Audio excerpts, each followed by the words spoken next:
welcome everyone out there in YouTube, Facebook, and Twitter land.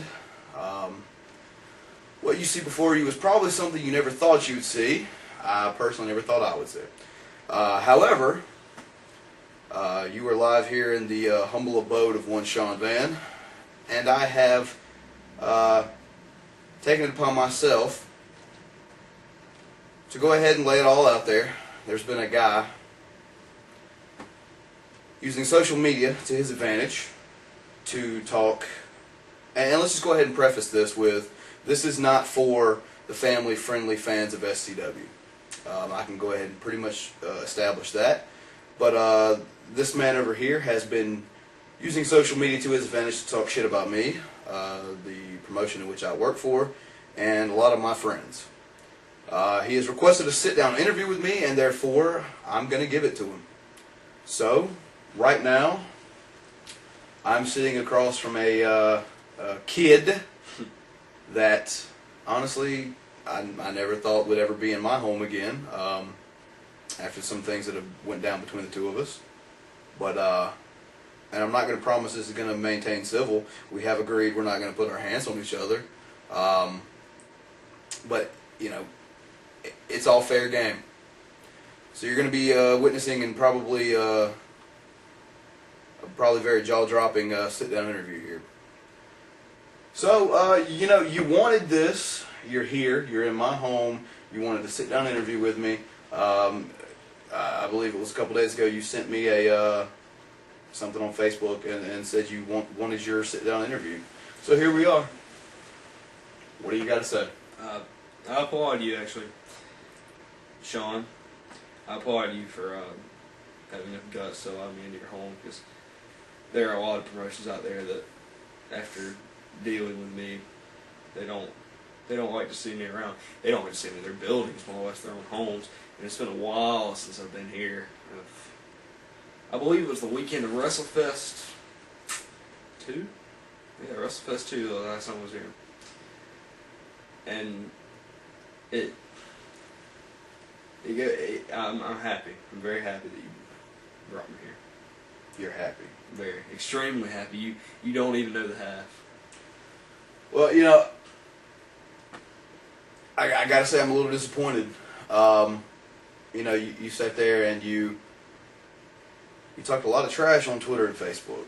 Yeah, here you are face to face with me, and now your feelings are that you're happy. Oh, you misunderstand me, Van, Sean. You know what? I know what you're doing. I don't care. You Brandon. You misunderstand me, Brandon. I'm very happy. I'm happy because now I have a platform to showcase exactly what I wanted everyone to see. I get to tell the secrets and the stories of this pretty little company of yours. Hey, by all means, go for it. I will defend any of my actions to the end, and if I was in the wrong, hey, I'll tell you I was in the wrong. What are your gripes? Not just you.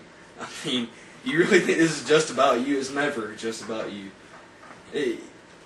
It's so much deeper than that.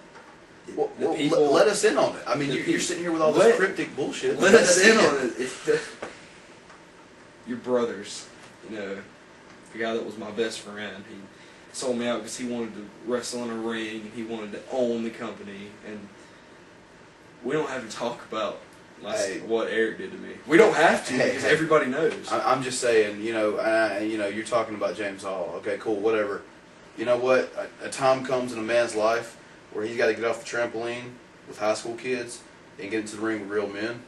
And that's what happened. And if you're going to blame him or me for that happening, then, you know, you're a little messed up in your own sick and twisted mind. It was time for him to move on from what he was doing and to move forward in a career, in something he can be proud of. Now, I'm not going to sit here and say that I've never wrestled on a trampoline. God knows I have. I spent many years in the yard. But it was time for him to move on just like I did. And you know what? I know a lot of this stems from the fact that when we decided to take this company legit, you were not old enough in the state of South Carolina to be a part of it. I know that's where a lot of this situation comes from. But look, there's nothing we can do about that. Okay?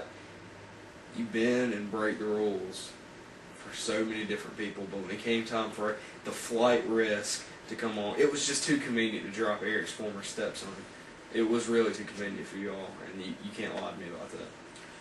If I recall correctly, and I'm pretty damn sure I do, you were offered a backstage job at SCW.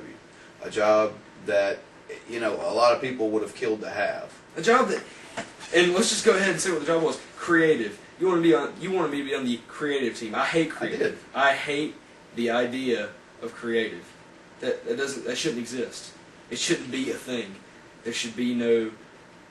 We won't get in too far, and we won't disgrace the business because I have the utmost respect for this business.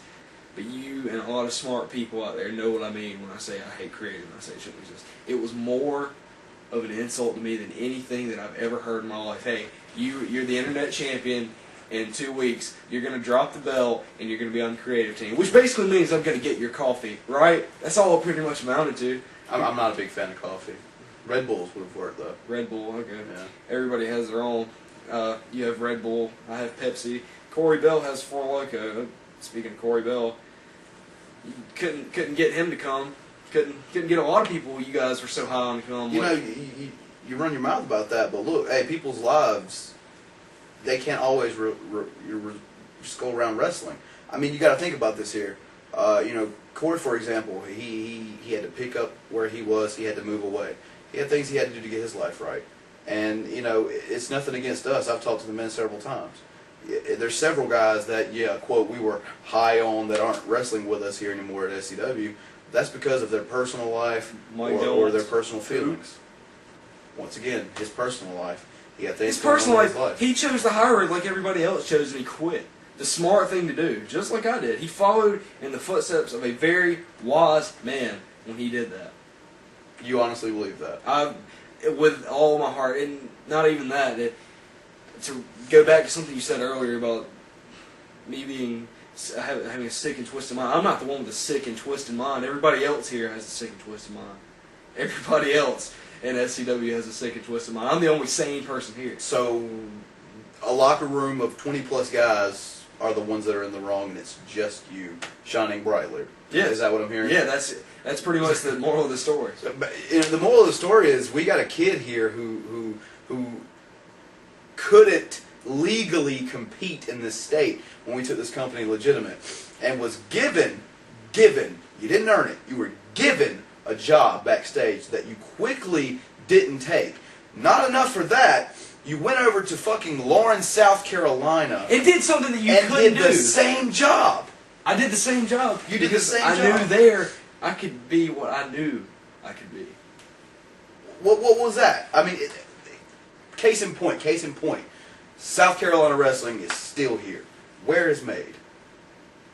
Where? Made is... I can answer it for you. It's dead. Yeah, I won't lie to you. It's not on the back burner. It's not on hiatus. Made's dead. In a large part because of you all. Because you all wanted to come to our show. You wanted to sit in the crowd and buy your pretty little tickets and cause a little trouble. We did nothing. You did cause trouble. You threatened the fans. We did absolutely nothing. You compromised the fans' safety when you showed up and you scared them into thinking there was a legitimate threat to their health, their friends, and their family's health that were going to be in the ring. A legitimate threat, not a fake threat, like bumps. On the way in the door, we were met with ill will from the time we walked in. But you got in the door. We immediately let people know, look, hey, we're not here to start trouble. We're not here to do anything. We want to watch a show. You're sitting here saying that your product is superior to our product. Why is it not? We want to see it. Why is it not? Why is it not superior? But what do you pull? 300 views on YouTube with a recap. We have matches that got 1,800 views. Your own boys, fit and fluffy, that worked for me. Their match couldn't pull 200. Shocker. But my boys pulled thousands. You forget, and this is what you're not taking into consideration. And this is not a shot at James Hall because it's not about James Hall right now. But when I was running this company, we were pulling over 3,000 views for recaps. Not even matches, recaps. We were pulling over 3,000 views. Now, sure, we don't make as many views, but that's because largely in the independent wrestling society, I guess you could call it, it's not about that anymore. Getting nervous? Backyard wrestling was about views on YouTube. Correct me if I'm wrong. That's what success was measured in those days. In backyard wrestling, if you had hits on YouTube, your company was doing great. If you didn't, not so much. Now we don't measure it in that anymore. We don't measure it by, oh, well, we had 1,000 views on YouTube, we must be doing great. No, we measure it based off crowd reaction. We measure it based off of the quality of the matches. We measure it based off of the attendance in the building. Not how many people watched it on the computer. Case in point. How many people watched Made live that weren't marks? Answer me that. Case in point. Case in point. SCW Best of the Best. 20 tickets. Tops. Absolutely. All family. Not all family. All family. Not all family. All family. That show did very poorly. For the simple fact Just that like every other 1 show. week apart. Just like every other show. So you're telling me that, okay, for example, our very first show, your company at the time decided that it was necessary to call our promotion white trash because we ran a event the day after a highly publicized murder. Well, let's go ahead and clarify that right now. Someone was murdered in the venue that you ran a wrestling show. They were not murdered yes, in the venue. They were murdered outside. I saw it on YFF4. Yes, you did. And do you know what else you saw? Do you know what else you saw on that YFF4?